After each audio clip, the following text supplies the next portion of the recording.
the desolate, windswept deserts of Eos Prime, a scorched planet on the outer fringe of the Gliese system, there existed a life form unlike any other catalogued by the Interstellar Biology Corps. This creature, known only as the Extremophile, was an evolutionary miracle.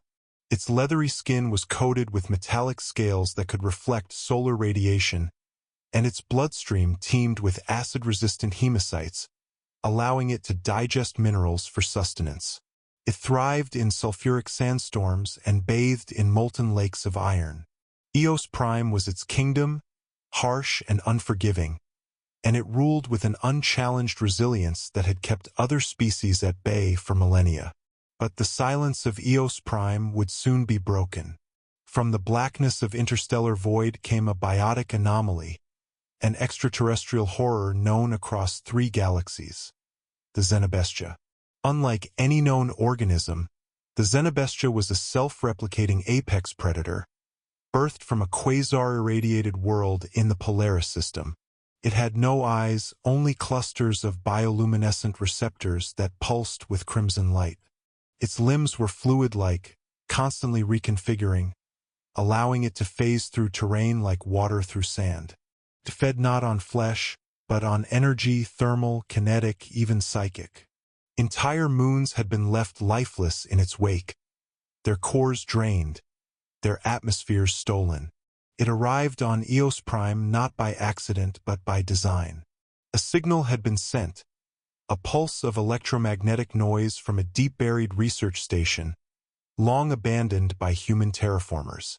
The signal had called to the Xenobestia, a beacon of curiosity, and now it descended, coiling through the stratosphere, eager to feast on whatever life dared to resist.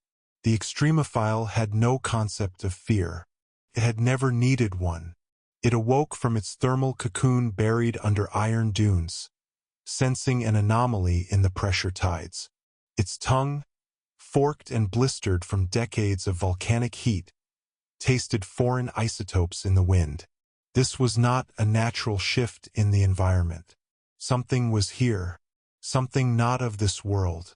The first contact occurred beneath the rust-orange skies, where the sun bled heat like a dying god.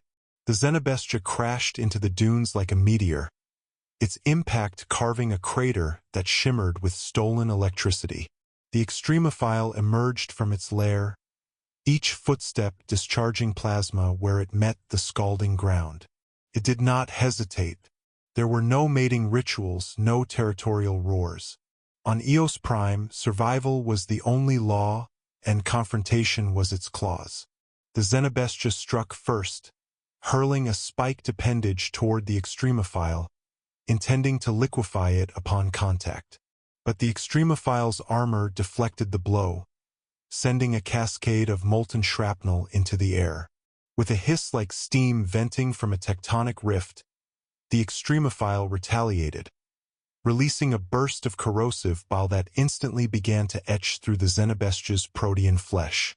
The alien recoiled, unfamiliar with prey that fought back. The battle raged for hours, then days. The Extremophile used the environment as an ally. It led the Xenobestia into geysers that erupted without warning, timed its movements with the planet's violent tremors, and used magnetic fields to confuse the beast's bioluminescent receptors. But the Xenobestia adapted swiftly. It learned to mimic the terrain, disguising itself as molten rock or metallic sediment. It split its form into smaller, faster entities that hunted the Extremophile from multiple angles. Each wound healed, each loss evolved. On the 5th day, the sky of Eos Prime turned black, not from nightfall but from smoke and debris thrown high into the atmosphere. The planet itself seemed to protest the battle. Tectonic plates shifted, craters multiplied, and storms howled like the ghosts of long-dead species. The terrain began to warp from the sheer force of bioenergetic exchanges. This was no longer a clash of creatures. It was a war of philosophies. Adaptation through endurance versus domination through assimilation. Buried beneath layers of charred rock, a hidden element pulsed, a vein of crystalline thermium, the rarest energy source known in the quadrant. The Extremophile had avoided it for centuries, knowing its radiation could mutate even the most stable DNA. But now, desperate and cornered, it burrowed into the vein, absorbing the energy directly into its cells. It howled as its form twisted, scaled plates becoming obsidian wings, legs splitting into clawed limbs that crackled with ionic lightning. It had become something else, something born not of nature, but of necessity. The Xenobestia, sensing the sudden spike in energy, prepared to absorb it as it had countless times before. It expanded, wrapping itself in a cocoon of charged matter, and launched itself at the transformed Extremophile with the force of a comet.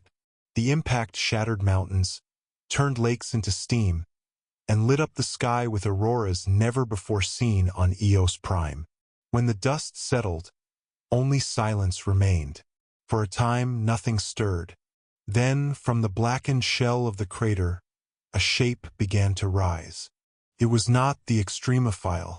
It was not the Xenobestia. It was both. A hybrid creature, its body a fusion of mineral and plasma, its eyes glowing with twin cores of evolutionary fire and interstellar hunger. The battle had not ended in death. It had resulted in convergence. The new entity, called by later observers the Xenomorphile, was not bound by instinct or hunger. It had memory. It had cunning. It bore the endurance of Eos Prime and the hunger of the void. And it had a mission to seek out worlds that dared to resist entropy, to challenge them, to force them to evolve or be consumed. A deep space probe from a nearby human station detected the final energy signature of the battle. Its readings showed a power surge equal to a planetary engine. The signal was archived, then locked. Official logs marked Eos Prime as uninhabitable extreme hazard. No ships would go there again. But some signals can't be silenced. And in a hidden corner of space, a new pulse echoed outward.